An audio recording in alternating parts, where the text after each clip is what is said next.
नमस्कार। NBC 24 के खास डिबेट में आपका स्वागत है। मैं हूं आपके साथ फिरोज। आज हम बात करेंगे विकसित भारत गारंटी फॉर रोजगार और आजीविका मिशन ग्रामीण जो लोकसभा से पास हो गया है उस पर क्यों हंगामा है बरपा। संसद में विपक्ष ने जबरदस्त हंगामा किया और इस बिल का जो विरोध किया है, हालांकि विरोध के बावजूद जो विधेयक है लोकसभा में पास हो गया है। अब सबसे पहले आपको बताते हैं कि क्या कुछ हुआ, ये विधेयक में क्या कुछ है, उस पर एक नज़र डाल लेते हैं। पहले हम लोग आपको बताते हैं कि क्या कुछ है। नए विधेयक में 100 की जगह अब 125 दिनों के काम की गारंटी मिलेगी।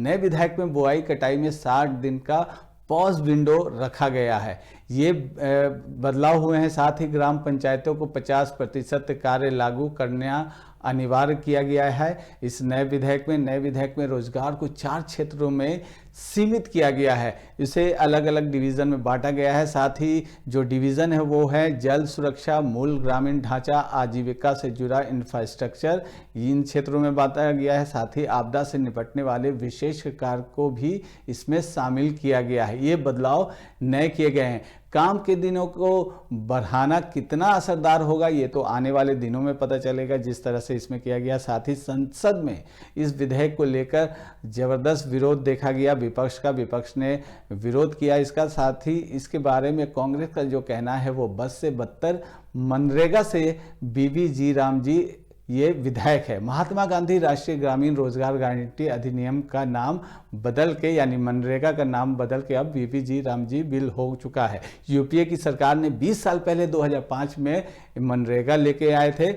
विकसित भारत गारंटी फॉर रोजगार और आजीविका मिशन ग्रामीण इस नए विधेयक का नाम हो गया मनरेगा से बदल के बीबी जी राम जी विधेयक लोकसभा में पास कर दिया गया है।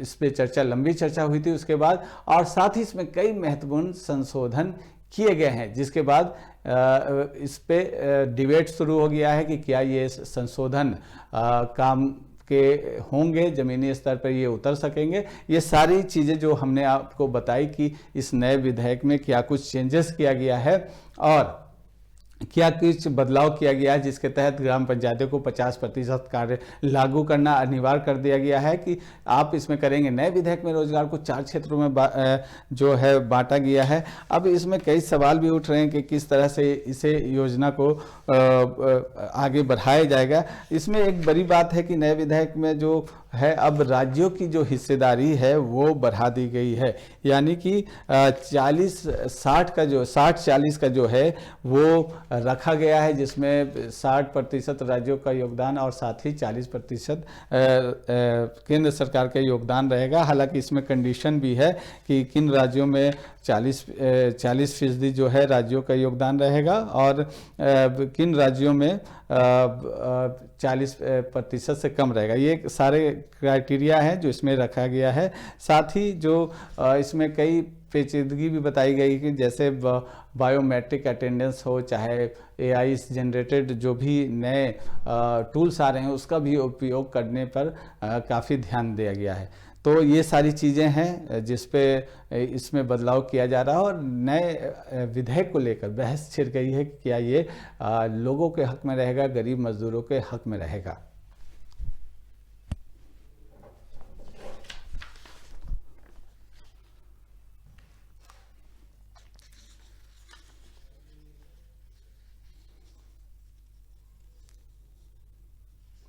तो ये सारे जो हैं नए विधेयक में जो बदलाव हुए हैं उसे हम आपको बता रहे हैं किस तरह से ये बदलाव किए गए हैं और इसमें क्या नई चीज़ें डाली गई हैं। अब चलिए, इस विधेयक को लेकर काफ़ी चर्चा भी हुई संसद में, लोकसभा में काफ़ी चर्चा की गई और इसके बाद जो बयानों के तीर भी चले। क्या कुछ नेताओं का इस विधेयक को लेकर कहना है, पहले हम आपको वो सुनवा देते हैं। कांग्रेस और इंडी ब्लॉक के सांसदों ने जो आचरण किया उसने लोकतंत्र को कलंकित किया है।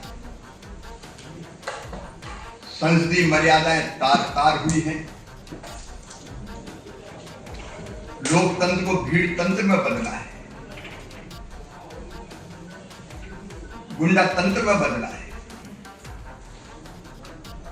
आप जानते हैं कि विकसित भारत गारंटी फॉर रोजगार एंड आजीविका मिशन ग्रामीण। तो राम जी के नाम पे एतराज क्या है? महात्मा गांधी ने भी आखिरी शब्द हे राम बोला था। कांग्रेस तो राम जी को काल्पनिक मानती है। राम के नाम से इतना बैर मत करो कांग्रेसियों। अभी तक वहाँ पे वो लोग तो आदत है सदन में स्ट्राइक करने के लिए जाता है, कुछ होने वाला नहीं है। इस बिल से मनरेगा खत्म होने जा रहा है। आप किसी भी तरह से इसको देखें, और जो समझदार आदमी है, जो ये 100 दिन से 125 दिन वाला जो है, ये चालाकी है। अगर इस बिल को कोई भी पढ़ेगा, ये साफ साफ स्पष्ट समझ आएगा कि इस बिल से आने वाले महीनों में ये पूरी स्कीम खत्म हो जाएगी। क्योंकि जैसे ही ये बोझ प्रदेश की सरकारों पर पड़ेगा कि इतना पैसा प्रदेश की सरकारों को देना है, वैसे ही आस्ते आस्ते ये स्कीम खत्म हो जाएगी। क्योंकि प्रदेश की सरकारों के पास इतना पैसा है नहीं। और ये अहंकार में डूबी हुई सरकार है, इस प्रकार के निर्णय ले रही है। ये एक तो मजदूरों के साथ अन्याय है और गरीबों के साथ अन्याय है, और एक क्योंकि एक श्रमिकों के लेबर के लिए ये योजनाएं बनाई गई थी, गाँव में उनको रोजगार कैसे उपलब्ध कराएं, रोजगार की गारंटी थी और केंद्र उसमें पूरे सहायता करती थी। और एक कांग्रेस पार्टी की बहुत ही महती योजना थी। प्रारंभ में हमने 200 गाँव 200 जिलों में लिया, फिर बाद में पूरे इंडिया में हम लोगों ने किया जी। और स्वयं मोदी जी विदेश में इसकी तारीफ कर चुके हैं कि ग्रामीण सेक्टर में, ग्रामीण क्षेत्र में सबसे ज्यादा रोजगार प्रोवाइड करने वाला कोई योजना है तो मनरेगा है। फिर ऐसी कौन सी परिस्थिति आन पड़ी कि गांधी जी का नाम वो हटा रहे हैं?